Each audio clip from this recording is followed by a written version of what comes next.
Bonjour à toutes, bonjour à tous.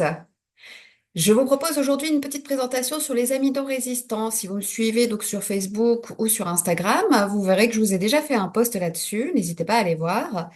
Je me suis dit qu'une petite vidéo, une présentation vivante, ça pourrait vous plaire. N'hésitez pas à me dire en commentaire ce que vous en pensez. N'hésitez pas aussi à me donner un sujet sur lequel vous voudriez avoir des informations, puisque je vais faire souvent des petites vidéos de présentation de certaines choses. Là, j'ai choisi les amidons. Allez, on y va. Donc, qu'est-ce que l'amidon résistant? D'abord, avant de parler d'amidon résistant, il faut parler d'amidon. L'amidon, qu'est-ce que c'est? C'est un glucide complexe.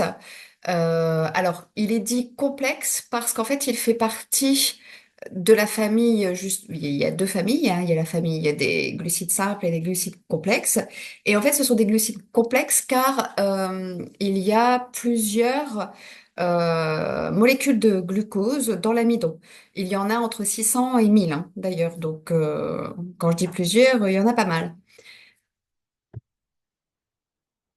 L'amidon, tout court, se digère directement dans les intestins, plus précisément avec les enzymes qui sont présentes dans l'intestin.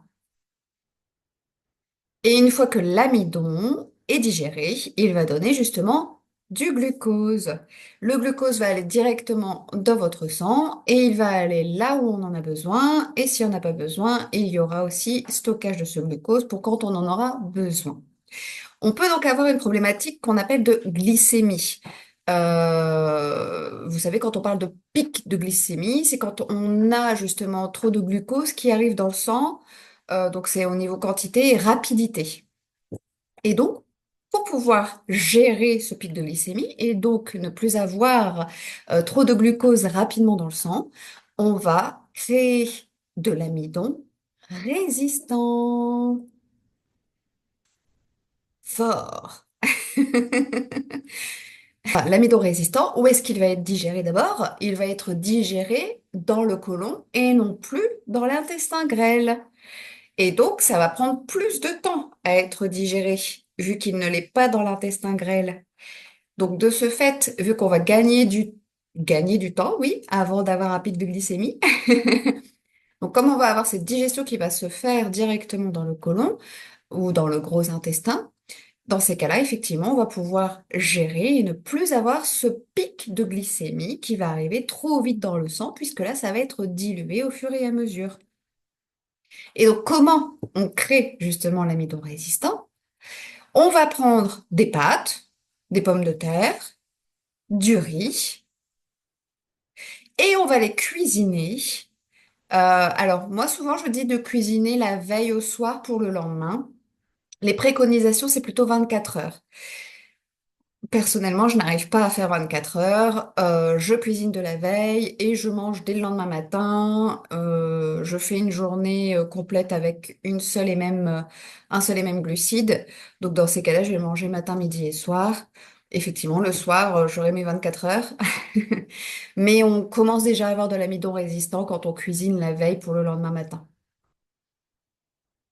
Et donc, une fois cuisiné, on va mettre dans le frigo.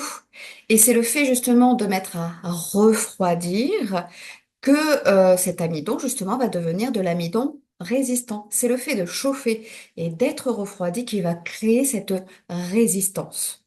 Donc c'est pour ça que c'est important justement de cuisiner et ensuite de le mettre au réfrigérateur.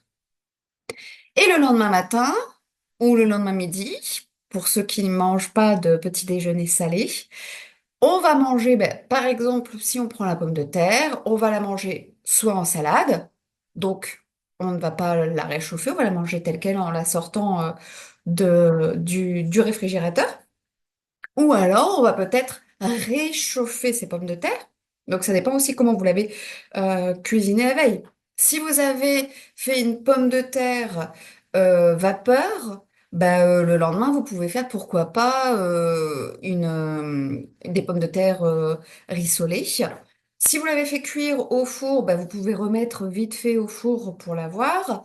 Ou alors vous pouvez même les cuire dans une casserole avec un peu de jus ou enfin, ça, c'est vous qui voyez, hein. On a déjà tous fait des pommes de terre qu'on a recuisinées derrière, hein.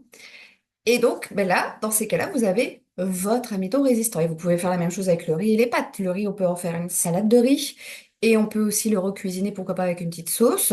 Et puis les pâtes, c'est pareil, on peut les faire les pâtes en salade. On connaît tous en plus ça, salade de pommes de terre, salade de riz, salade de pâtes. On en a tous mangé dans notre vie. Et ben, si on veut réchauffer les pâtes, pourquoi pas avec une petite sauce à l'intérieur aussi. Et puis ben, dans ces cas-là, vous avez votre plat. La dernière fois, moi, je me suis fait un poulet avec des haricots verts, avec du bouillon de poulet. J'ai réchauffé ça. Et une fois que c'était chaud, j'ai mis mes pâtes à l'intérieur. Oui, je les ai mis vers la fin de cuisson pour dire qu'elles chauffent aussi un peu avec la préparation. Et je me suis fait une sorte de soupe en morceaux, hein, avec donc mon poulet, mes haricots plats et mes pâtes à l'intérieur. Pâtes sans gluten, personnellement, je mange sans gluten. Et avec mon bouillon. Et je me suis fait ça et c'était un régal. Donc, ben, n'hésitez pas à partager justement vos recettes, vos tips. N'hésitez pas aussi à me suivre sur les réseaux, que ce soit Facebook ou Instagram, l'effet papillon. Je vous mets justement, voilà.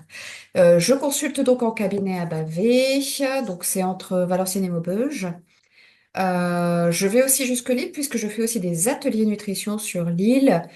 Dans ces cas-là, il y a des frais de déplacement. Vous pouvez de toute façon prendre rendez-vous directement via le lien en bio que j'ai sur Instagram.